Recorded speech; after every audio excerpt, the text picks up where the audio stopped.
Today's video, I'm going to be showing you how to change the spark plugs on your Mini Cooper. The first thing you want to do is remove the two Torx bits right here. Very simple, very easy to do. Once you do that, this little plastic cover pops off. It does got some tabs here. You will want to kind of pry up on it and it will pop loose. You can see the tabs. Now I done got the coils removed from 3 of them.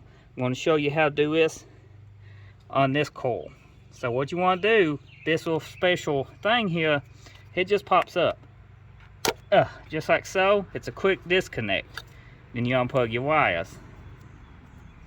Now note which coil comes out of where. You don't want to get them mixed up and you don't want to get your wires mixed up. It shouldn't matter, but it's best to always put stuff back the way it came. Now these sometimes stick very hard in here, so take you something and just gently pry up and be careful. Welcome. Not a good recommendation is to get here and then pull up on this, because you can break this clip. So get you something and just gently work it up and out. Just like so. But don't pull on this tab because you can break it. Do as I say, not as I do. But yeah, this will break if it's got any mileage or brittle on it, and you have to buy a new core pack or come up with some kind of zip tie magic to hold that on there. So just get you something, pry up on this, pull on it. Just don't grab it by this like I did. Now I do got some metal sleeving down there. Sometimes they come out with the boots, sometimes they don't. That's fine. You can just stick them back down in the holes that they come out of. I'm trying to do this one-handed and this engine is kind of hot. You can take these and just drop them back where they go if they come out with the boot, just like so. Make sure every one of them got them, and they kind of a shield to protect the boot. Now before changing your plugs, inspect your boot for any cracks and tears. You can see this one's got actually some aging on it right here. Insulation is coming off of it, but it still should be fine technically. So you probably use a special socket with this, but we're not going to. We're going to use this 12-point 14mm on these. Just go in here just like so. It fits them perfect, and you just loosen them. Now my ratchet don't work. This is a Craftsman. This is my 3rd replacement one, and they freeze up. Craftsman's went downhill on tool quality.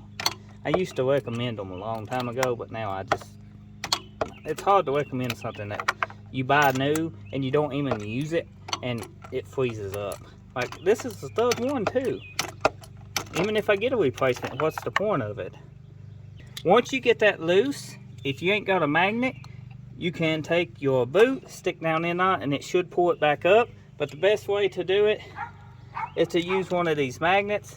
Just go down here just like so and pull it out. See what mileage does over time? See that gap? That gap has got too wide on the old plug. Due to mileage, they do burn away over time. Now, what that causes is your spark to get blown, go in and out. And it will cause a misfire because your plug your coil ain't powerful enough to actually make that spark jump because it's so high. This also will make it use more gas, and it always keep up on your maintenance on a vehicle. The new one, we're just going to ease it down in here, and you don't want it to drop because it can mess the gap up, and you don't want to cross thread this. So if it don't start easy, don't force it. It should go to pretty well. It gets snug, and they are torque spec for this, but I just snug them. You don't want to over tighten them because it can strip your head. The next step, once you get everything snugged down and tight, go ahead and install your boot. Make sure your metal shield is down in there. The boot does not kind of snap. It kind of just sets down on top of it, makes contact just like so, and then you pretty well just put this in and this clip goes down. And you're done. Just reinstall your top cover, and hopefully, if you had a miss in your Mini Cooper, it's now fixed because you seen a problem. I about bet money this one's fixed. You can hear the engine is running super smooth now. It ain't got a miss. The fans just kicked on, but I think this Mini Cooper's good to go now.